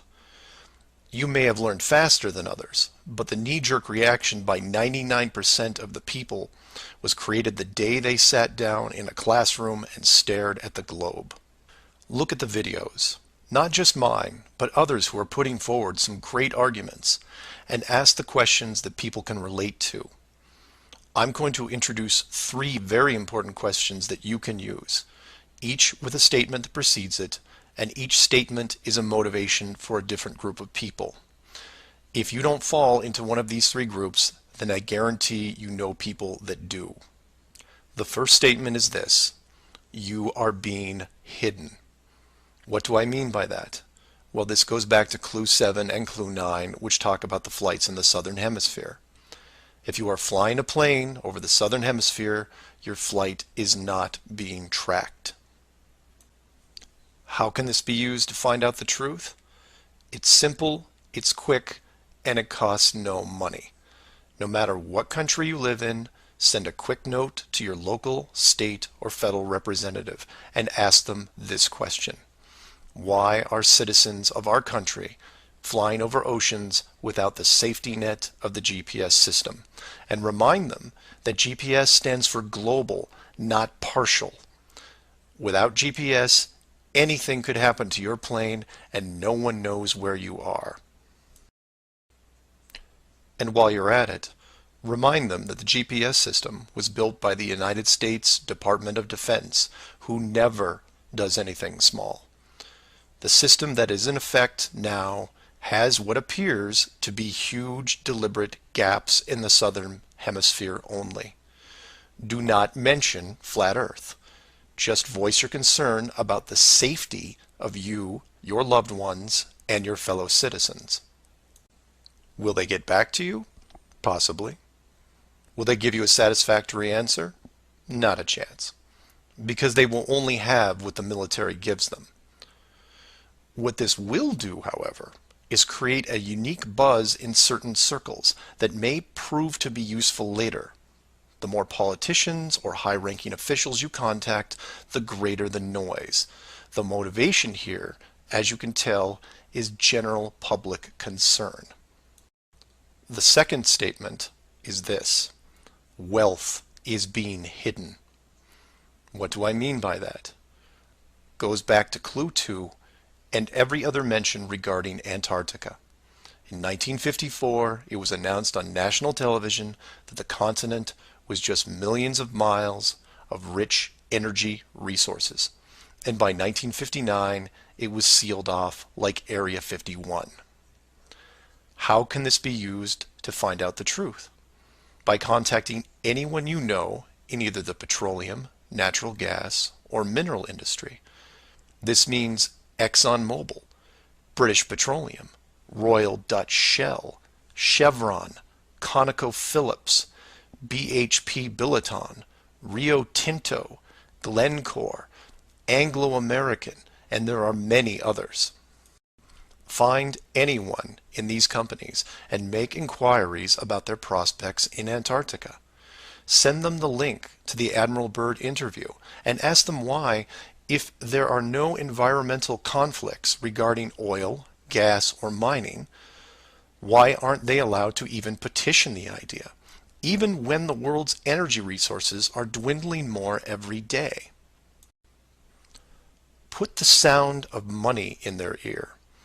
They may not be able to break through the decades of red tape laid out in front of them, but it will create a buzz from a different side, the motivation of greed, and of pristine resources just begging to be harvested. And finally, to preface the third statement, I need to thank all the people who have sent me stacks and stacks of biblical scripture, asking me to stop dancing around the title of the flat model and call the structure what it really is. And you know, they have a point. I have put myself at a distance because I want to reach people who are outside of religious faith and even outside of general conspiracies. But for all those spiritual groups who have contacted me, I can now, however, say with conviction that this third statement is this: they are hiding God. Despite what labels I put on the flat model structure, the oldest names are from the oldest texts, one of those being called the firmament. If the firmament was indeed discovered in 1956 and it was deliberately hidden, then the ruling authority not only hid the structure, but evidence of the builders. And by builders, I mean creators, and by that, I mean what people define as God. Hiding God could be considered one of the worst ideas of all time. And if you are a person of great or small faith, you have a vested interest in any evidence that would solidify and vindicate your years of dedicated service. If a structure was found that had, for all intents and purposes, the handprint of God on it, then the ruling authority has no right to keep it from you. There are billions of people on this world who have personally dealt with the concept of God and would like to know for sure if these beliefs are well placed. Or, in short, you want to know the meaning of life. It's out there, and it's been hidden from you. Your motivation is clear. Go to your church leaders, your congregation, and tell them science probably found evidence of God in 1956 and decided to keep it a secret. If you know people of religious power, send this up the ladder. Get the word out and see what comes back. Between these three statements and questions, people will talk to people who will talk with others and eventually reach someone who knows. This isn't a grassroots or groundswell movement that takes a long time, because the system that has been used to mold and control you these past years has been based on speed, and by that I mean real time. All it takes is a single video, a memorandum, one whistleblower, one key person, and everything changes, not in months or weeks or days, but hours. And in those hours, everything changes because of the speed. People all over the world wake up and look at the sky with new eyes, and things start to get better. One person, that's all it takes. One person to come forward and share what has been hidden for so long. Maybe someone who is tired of all the games. Maybe someone who has gone year after year burdened by such a heavy secret. Maybe you, who are listening right now, who is looking for a reason to come forward. This is it. And if you don't want to walk into the light and be the hero, I understand. But if you can't, for whatever reason, then be anonymous. Share the message and help us make this world better, because it can be better. For everyone else, give this person an opening. Give them the opportunity and give them the support they need to help reclaim what's left of our civilization, because we need it now more than ever. I will keep spreading the word for as long as I can, in hopes that everyone that hears it starts seeing things with new eyes. And I encourage each of you to do the same. And maybe one day we will learn to treat others better than we treat ourselves. Flat Earth Clues, Part 11, Souls in the System. This is part of a series of clues that can help you get your head around both the design of the flat Earth system we live in and who has been involved in the deception to hide it from you. This clue looks into the recent past, or more specifically, an odd but interesting piece of conspiracy lore. What I hope to show here is an example of how an enclosed system, once revealed, can change the world very quickly and in ways you may not have realized. To start, we need to go back a little ways to a controversial 2004 documentary called Astronauts Gone Wild. For those of you who missed this strange little gem, the summary is this. The producer-director Bart Winfield Sibrel went out to prove that all the moon landings were elaborate hoaxes. To do this, he set up interviews with the Apollo astronauts, giving them the impression that the interview was just routine. He then produced a Bible and asked each of the astronauts to swear on the book before the interview started. The interview was then supposed to be a series of detailed technical questions designed to trip up the astronauts. During the process, there was quite a bit of tension and some very uncomfortable moments, including one actual fist fight. Now, I'm not recommending that anyone actually go out and watch this hour-long documentary. For me, the astronauts have had to live with this guilt a long time, and leaving them alone seems like the humane thing to do. What interested me, and moreover what piqued my interest then, wasn't the unoriginal questions the reporter posed, but how the astronauts reacted to the Bible itself. None of the Apollo pilots would put their hand on it and swear that they went to the moon. In fact, most treated the book like it was made of plutonium. This puzzled me for years because it went against the basic rules of any cover-up, one of which is lie about everything. Now, the pilots of the Apollo program had done many interviews over the years, many televised, and had been going through their song and dance without really any instances of contention. So why not just go through the motions again? It is, after all, just a book, right? People lie under oath all the time.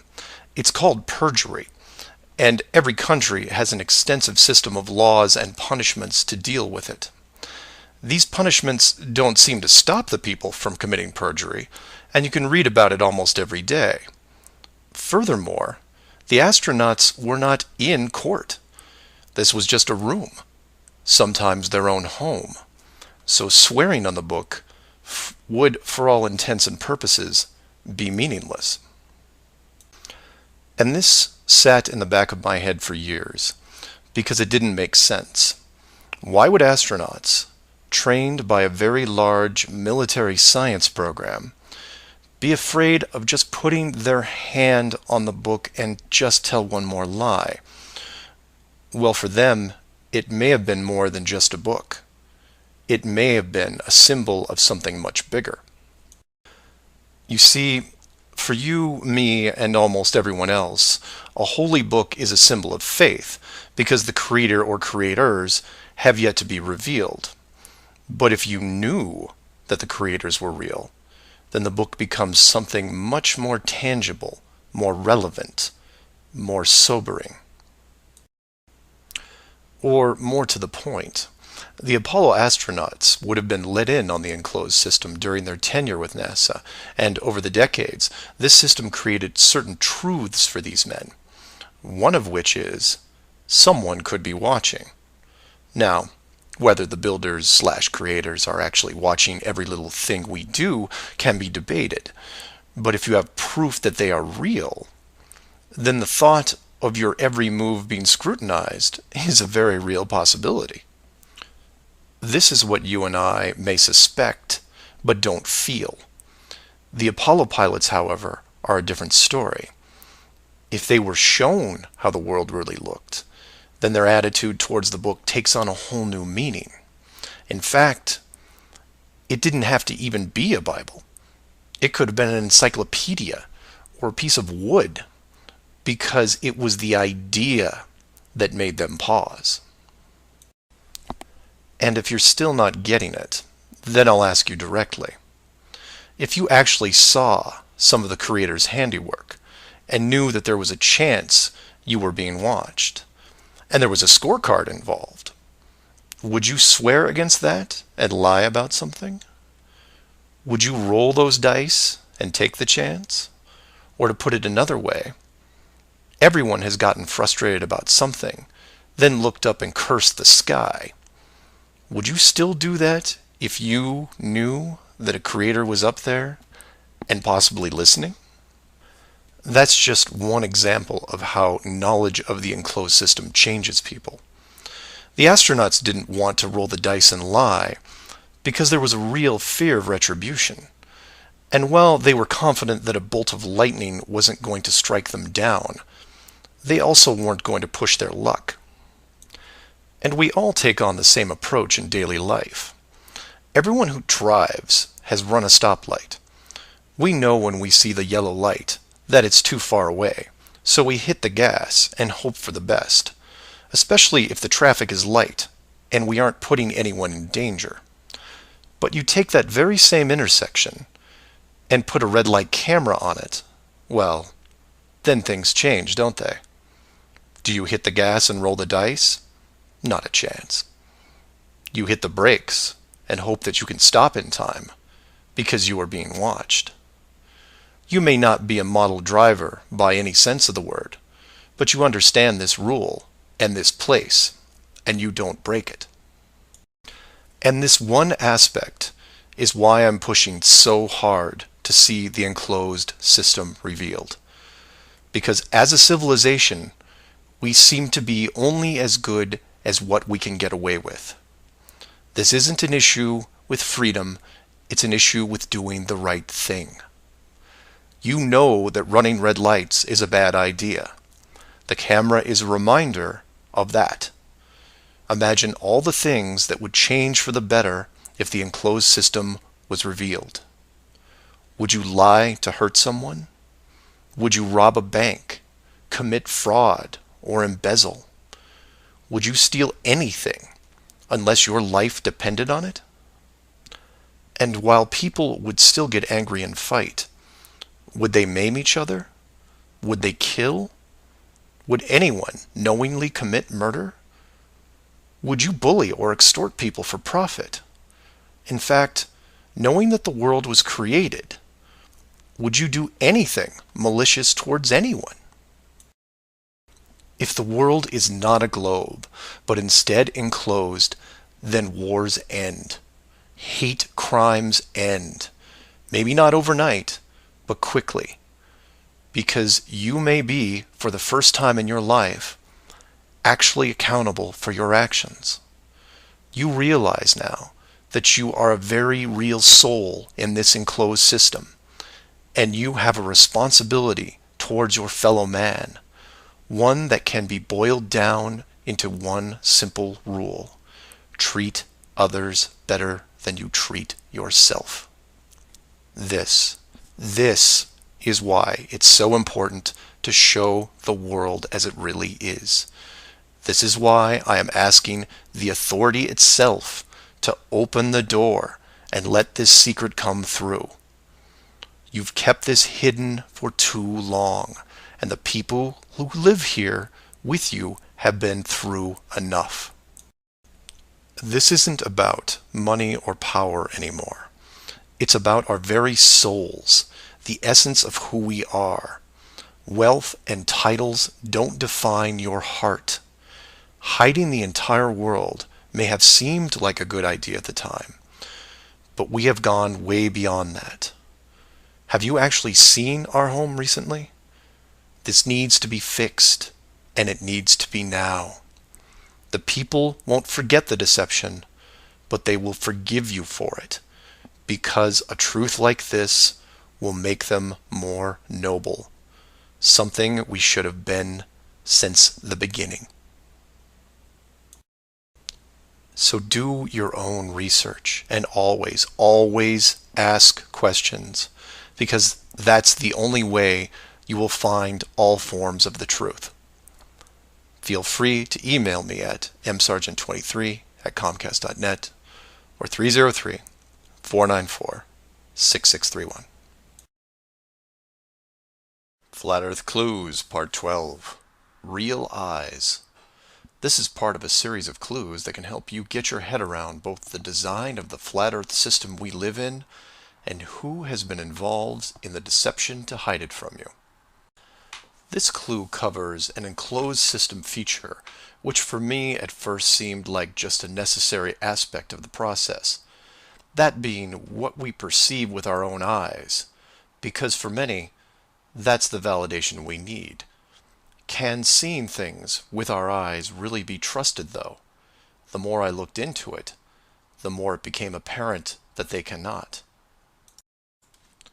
In fact, it became obvious that as a species, we seem to have layers of cognitive weakness, especially when it comes to optical perception, like it was built into our very genetic code. Layers that naturally help things like hiding the shape of the world. I'm going to show you some examples, and before this clue ends, you'll know why everyone else around you is missing the big picture and just how rare you are to realize it. For example, what is this object? It's your world. This is where you live. You know it as certain as anything else that's given, like gravity, temperature, and touch. But you can't touch or see your world like this. So if I take this image away, how do you still know? Anyone who has followed the clues so far know that I, for the most part, just use some slides and a narrative. But some of the best optical examples are moving illusions. So for better or worse, I'll be including small sections of video into this clue to help drive home the point. So let's start with a dramatic entrance, something you can relate to. This is for all the questions regarding the sky and how things can be accomplished. To this, I have to remind people using a Truman Show example, where the director, living in the moon structure, cues the sun. Keep in mind this is a very small enclosed system. If the sun, moon, and stars can be reproduced here, imagine what you could do with a dome 1,000 times larger, using technology far beyond ours. But maybe I'm getting ahead of myself, like the mice in Clue 4. We should start with something small, because the small stuff is easy to figure out, right? Take this spinning ballerina, for example. If I say that she's spinning on her left foot before you look, then she might spin on her left foot. If you look away and I now say she's spinning on her right, then when you look again, she might be spinning on her right. But try to change her direction while staring directly at her, and it becomes much more difficult. Did I change her graphic? Is it magic or witchcraft? Not at all. How the girl is animated gives your mind the choice of how she's spinning. You just need a starting point. So you say, well, that's an animation, just a clever trick. So I show you this still picture of a match and its shadow against the wall. Notice anything missing? Like the shadow of the flame itself? Your mind wants it to be there, but it isn't. Everything casts a shadow, right? Your eyes want the image to include the flame's shadow, even though logic tells you the pure light source can't have one. And then there's the famous dress, which in real life is blue and black, but how it's photographed gives the human mind an option of seeing it in gold and white. You know what color it is because you can see it.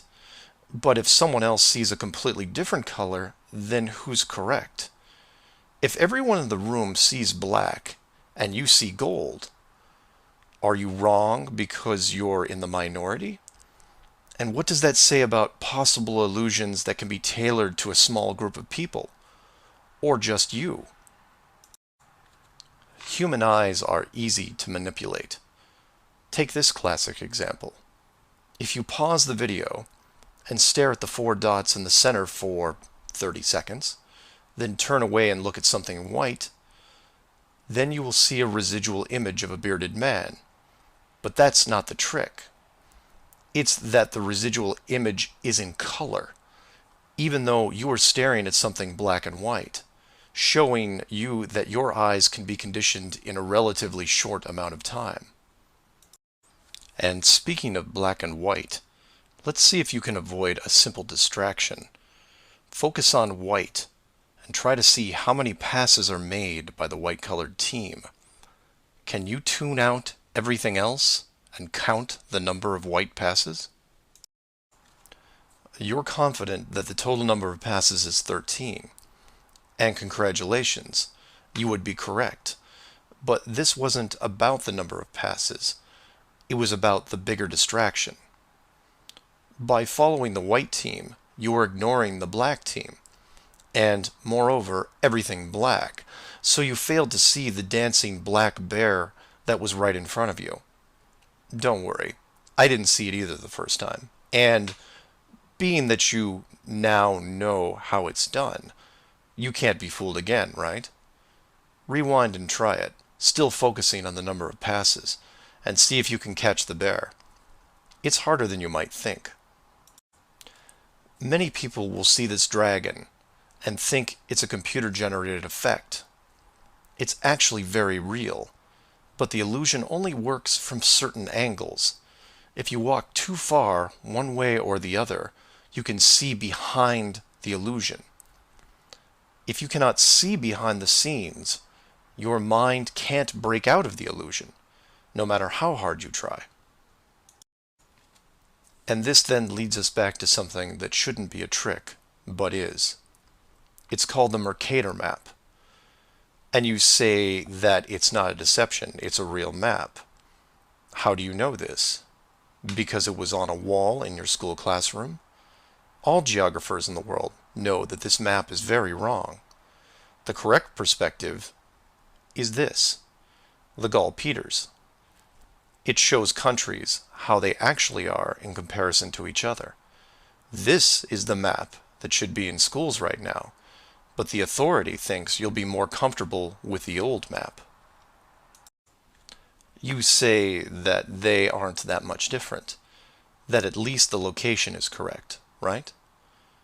Take a look at the size of Europe and where Germany is. Wait. Relative size is one thing, but you're telling me that Germany isn't where we think it is? Nothing's where you think it is. Where is it? I'm glad you asked. The Peters projection. It has fidelity of axis. Fidelity of position. East-west lines are parallel and intersect north-south axes at right angles. What the hell is that? It's where you've been living this whole time. Should we continue? We assume, like many things, that what is presented to us is the truth, because we want to believe. And I mean that literally. Human beings as a species are designed to believe what they see. It's called suspension of disbelief. Think you're immune to this disbelief process? Why do you get emotional when watching a movie? You know it's a movie. You know that you're watching just a two-dimensional image on a screen. You've seen the actors before, many times in other films. And you know that the process to make the film took hundreds of people and millions of dollars to create. But if the story is convincing enough, you will forget all that, at least for a while, and be swept up in the moment. But enough tricks. What about real life? Without all the sleight of hand and distraction, you should be able to determine everything as it really is, right? Don't be so sure. Ever driven a car in stop-and-go traffic, zoned out for a bit, then had that horrifying feeling that you couldn't tell if your car was moving or the car next to you was moving? That happens to all humans. University studies on motion perception have been done for years, and they determined if the movement was smooth enough, human beings couldn't tell the difference between our motion and the motion of other objects. This applies to cars, trains, basically any vehicle you may be in, maybe even one as large as the world itself. To be clear, you can't really tell if your car or train is moving. No one can. It's an assumption. So now tell me that you can feel your world spinning at 1,000 miles an hour and rushing around the sun at 60 times that speed. Your world isn't spinning or moving forward, only the sky is. And even that isn't real. The stars spin, the moon circles, as does the sun, all of it built with great craft and precision to create the illusion that you are isolated in a vast universe to fend for yourself, which is not the case. Or, in short, we were designed to believe, to accept the illusions as reality, so that an enclosed system could be built around us, and we could live in it without the burden of confinement. And for those of you who still haven't used their real eyes yet, here's one more trick. See if you can solve it.